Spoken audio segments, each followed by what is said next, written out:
Sandra Perron is a member of the review panel that delivered that report today, a scathing report on racism and discrimination in the Canadian military. She was Canada's first infantry officer and faced discrimination and sexual harassment during her time in the Canadian Forces.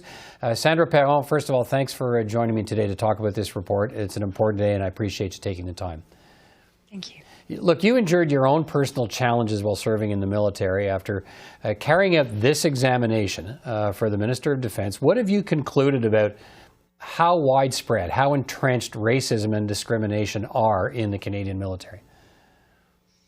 Well, I think it is both widespread and entrenched. It is in every corner of the defense team, in every conversation that we had with different groups, whether it's the defense advisory groups, the networks, individual consultations, even military personnel. So it is widespread. Why do you think, or what has your group concluded about why it's been allowed to fester?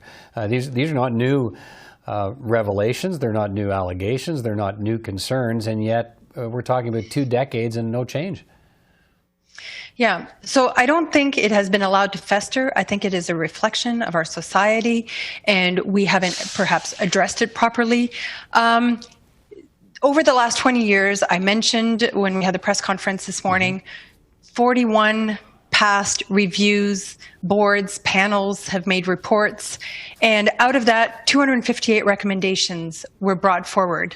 Very few of them were taken seriously, were implemented, or were measured and people held accountable. That is at the root of the slow progress that the defense team has made in the last 20 years. Okay, let's talk about that. The 41 reviews and panels, 258 recommendations, so little done.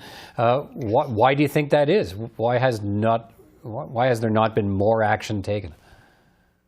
Well, I think one of the reasons is the military is not a data-driven organization when it comes to culture change. That is changing rapidly now with the introduction of General Carignan as the chief of personnel conduct and professional conduct and culture.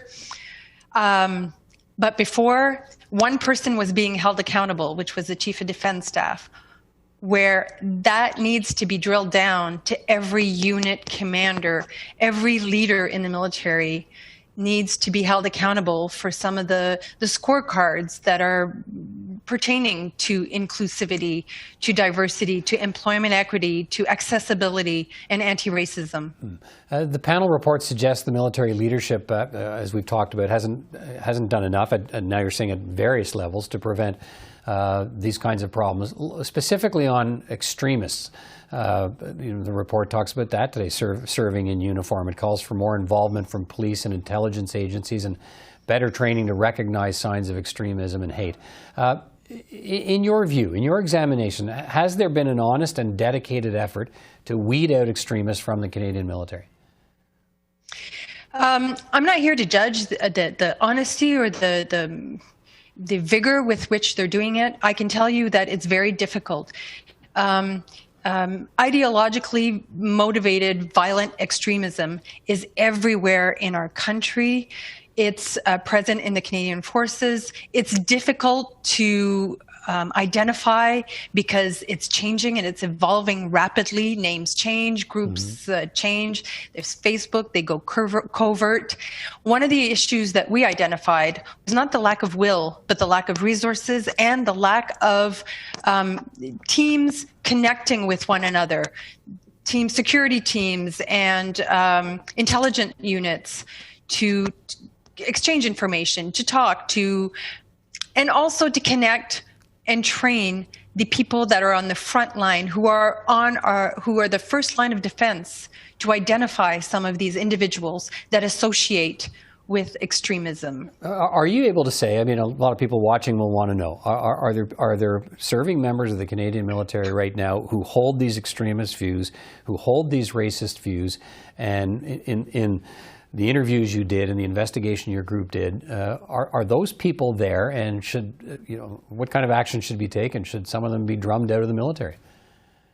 So I think they are very much present everywhere in our society, and they are going to be made to feel very unwelcome in the military and in defense in general very soon. There is no place for that ideology in the military.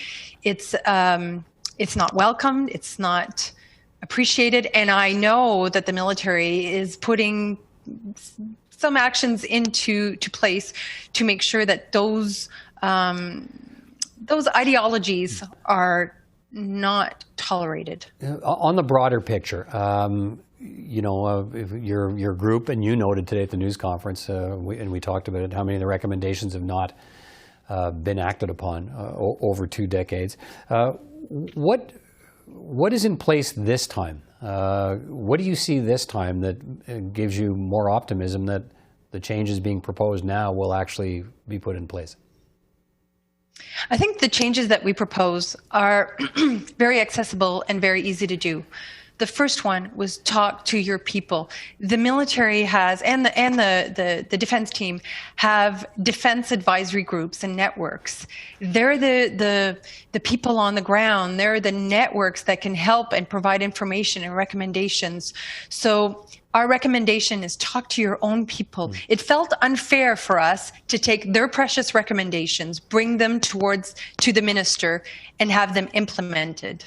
We're here for a year. We were stood up for a year. They are there for a long time, and so the Chief of Defense Staff, the Deputy Minister, they are talking to their own people.